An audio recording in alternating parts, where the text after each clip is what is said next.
어떻게 봐야 돼요? 이게 심각하다고 뭐 좀 이따 또 얘기해야 되겠지만 기록도 안 돼 있어요. 그래요. 기록이 필요한 얘기 좀 이따 해야 되는데 그것도 문제지만 실제로 이게 아주 뜬 소문이나 헛소문은 아닌 것 같습니다. 그게 검증이 되는 사람들이 글을 쓰는 거기 그렇죠. 때문에 예. 그 소문들이나 이런 것들을 아마 또 직무를 했던 사람이 아마 얘기했던 거를 듣고 올렸을 가능성이 높고 감찰을 이제 해야 되는데 그러면 담당자들 찾아내야 돼요. 그 담당자한테 얘기하기 쉽지 않을 겁니다.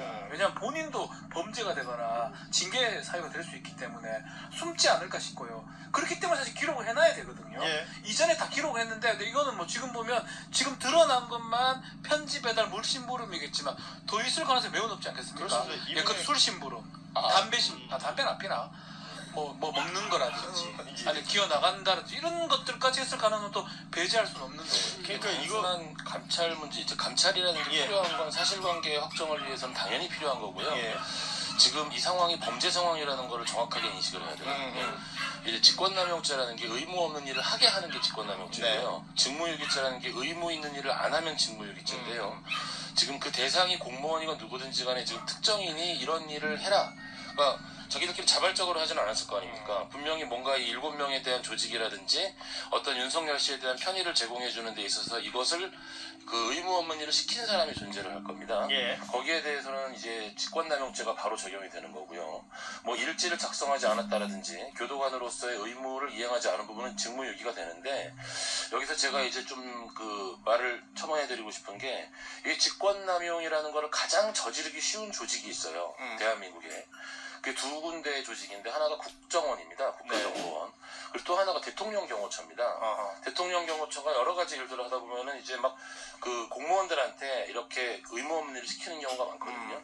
그래서 우리 법은 특별히 직권남용죄에 대해서 국가정보원법과 대통령경호실법에 경호처법에 의해서 이 직권남용죄를 특별히 규정을 하고 형량을 높여놨어요. 국정원 같은 경우는 7년 이하 징역, 그리고 이제 대통령경호처 같은 경우 5년 이하 징역으로 나가게 되는데 예.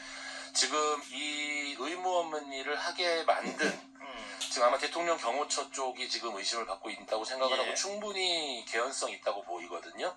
반드시 사실관계를 파악해서 이거는 단순한 뭐 조사 문제가 아니고 수사 대상입니다, 지금. 그러니까 이 교정 관련 일하시는 분들 수용일지의 중요성을 다들 얘기하시더라고요. 다 적습니다. 이거는 뭐 안 쓸 수가 없는 거라고. 무조건 적어야 됩니다. 그러니까 반드시 적는 건데 이번에 지금 52일간의 수용일지가 누락돼 있다는 거 아닙니까? 전혀 한 줄도 적혀 있지 않다는 거예요.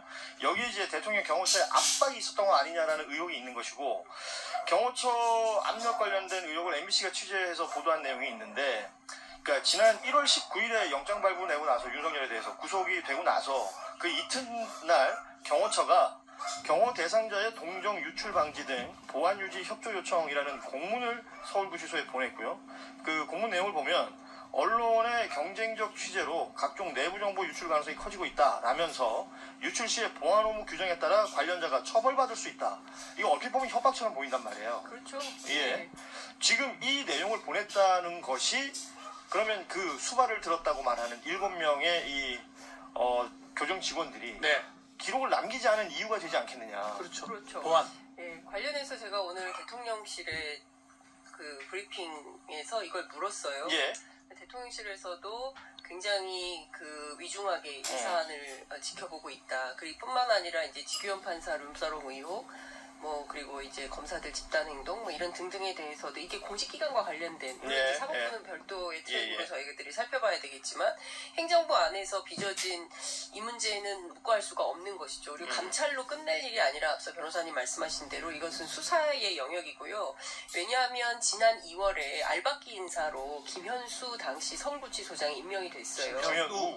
김현우입니다. 뭐 김현수라고 그러네. 김현우 구치소장이 그때 어쨌든 문제적 상황이 돼가지고 지금 다시 수원구치소로 다른 구치소로 이동을 했는데 지금 안양교도소장 안양교도소로 이동을 했는데 당시에도 보면 이제 그 뭐 봐주기 한 거 아니냐 이런 의혹들이 상당히 많이 있었고 특히 교도소 안에 있는 사람이 어디서 저희 뭐 당시에 재판에 헌법재판소에 출석할 때마다 너무나 이제 멀끔하게 하고 나와가지고 예.